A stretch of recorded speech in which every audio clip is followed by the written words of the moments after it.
Cela est difficile. Cela est difficile parce qu'il demande un contact direct. Et le contact direct, justement, il est parasité. Il est parasité actuellement par ce qui est diffusé sur les masses médias. Je ne sous-entends pas uniquement les masses médias en Algérie, je sous-entends surtout les chaînes de télévision qui diffusent de l'étranger à partir d'autres pays étrangers et qui sont au service, en notre sens, d'officines étrangères. Je voudrais toucher tout ce qui se fait en matière de radicalisation et d'extrémisme, de ce qui se fait en matière de chiisme, de ce qui se fait aussi au compte de l'ahmadisme. Il y a tant d'autres.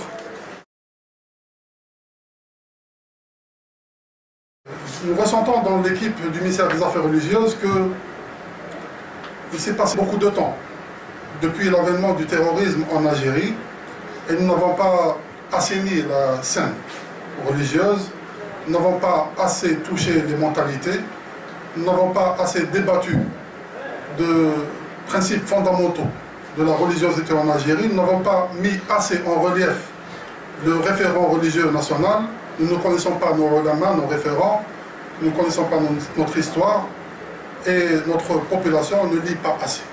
C'est le problème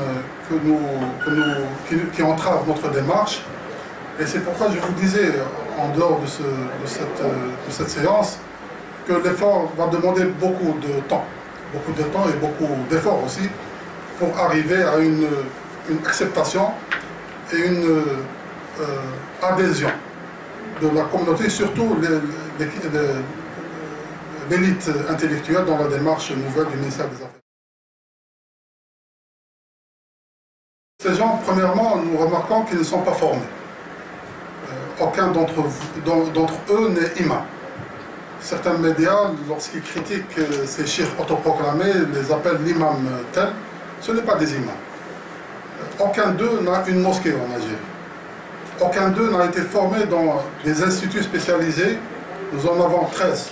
Aucun n'a été inscrit dans l'un de ces instituts. Ils ne sont pas titulaires de diplôme universitaire en sciences islamiques. Ils se sont autoproclamés cheikhs parce qu'ils ont profité de cette confusion durant les années du terrorisme et ils se sont implantés dans notre champ, ils ont embrigadé les jeunes de leur quartier et subitement, avec l'ouverture qui s'est faite dans le champ médiatique, ils ont été invités par des chaînes qui s'intéressent à la sensation, comme vous le disiez, et ils ont eu un pupitre très dangereux en notre sens. Très dangereux dans le sens où ils agissent en opposé. C'est-à-dire ils diffusent des fatwas, des avis, pour dire que l'autre est en faux. L'autre, c'est le collectif, c'est le collège des imams, c'est le collège des mosquées.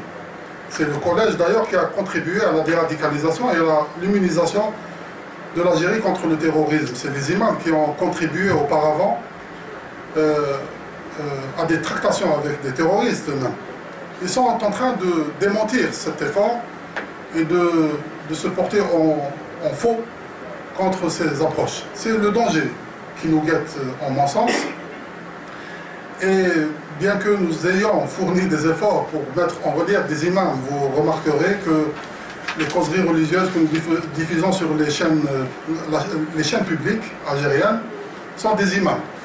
Nous nous détournons carrément des cadres du ministère des Affaires religieuses. Nous voulons que l'imam reprenne sa place. C'est l'effort consenti, c'est l'effort fourni. Nous attendrons les résultats.